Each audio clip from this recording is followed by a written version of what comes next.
The goal of silencing the guns is espoused in the Continental Development Blueprint, Agenda 2063, the Africa We Want, with its implementation plan.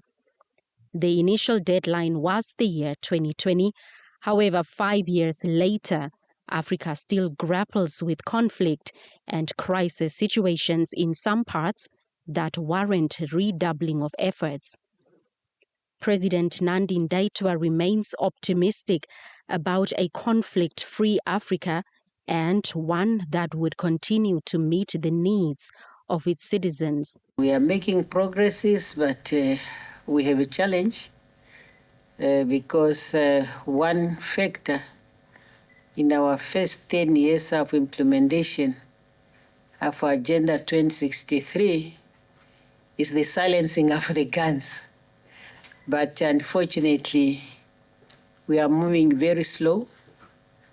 But we still believe we have a chance to reach that stage when we silence the guns in our continent and then proceed to focus in earnest on the social and economic development of the people of Africa. Sudan's vice president says the ruling Sovereign Council is still committed to returning to civilian-led government in full following years of conflict, as he briefed President Nandi-Ndaitwah of progress. First of all, let me bring the greetings of my president, President Burhan, the chairman of the Sovereign Council of Sudan, and the newly appointed Prime Minister for Sudan. You are aware, a couple of months ago that we had a new Prime Minister. Of course, all the time before the war and after the war, we didn't have a Prime Minister, which is a prelude to forming a civilian-led government in Sudan. The war has actually obstructed it for quite a very long time. 2 years now under war. And on the other hand is that let me congratulate you yourself for winning the elections and heading this beautiful country.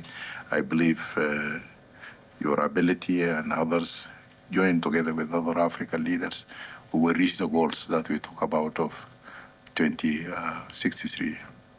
This is important for us as Africa becomes stable, Africa becomes peaceful. That is the desire of any African leader, despite the juggle of war here and there now. I think this is because of abundantness of the resources of Africa with less utilization of these resources of Africa. Vice President Aire was on a one-day working visit to Namibia. Blanche Koreses, NBC News, Windhoek.